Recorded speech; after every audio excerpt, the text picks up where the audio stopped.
COVID is becoming endemic. It is going to continue to mutate. It's going to continue to evolve. It's all around planet Earth.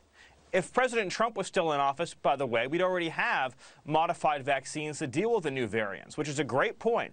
Okay, first of all, Stephen Miller, if President Trump was still in office? If? Someone's not a true believer.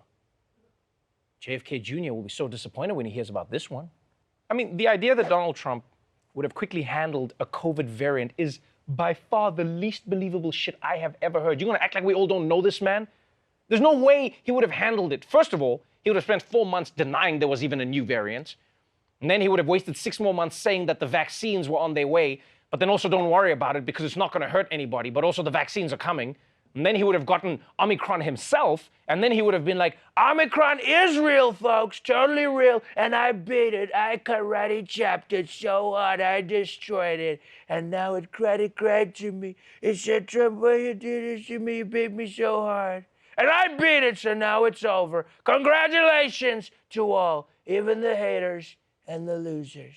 I mean, you can't have a vaccine for a new variant a few days after you discover the variant, people. It's impossible. The only way you could do that is if you had a time machine. And we all know if Trump had a time machine, he wouldn't use it for that. He'd go back in time to hang baby Mike Pence. I'm just kidding. He'd probably use it to warn himself not to have that affair with Stormy Daniels. But then he'd get too horny and end up having a threesome with himself and Stormy Daniels. This is so great. There are fine people on both sides. Very fine people. Now look, anyone whose brain hasn't been rotted from Fox and Facebook knows that everything these people are saying is bullshit. Omicron is a real variant with real mutations and real spikes on its real proteins. And shit, that's how it works.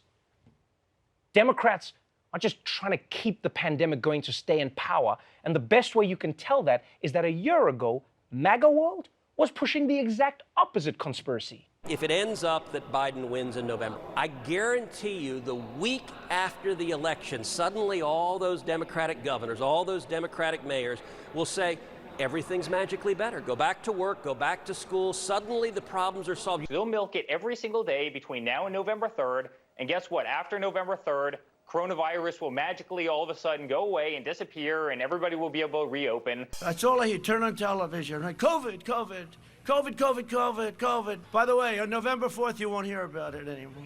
It's true. COVID! COVID! COVID! COVID! This dude was president, and he's gonna be president again.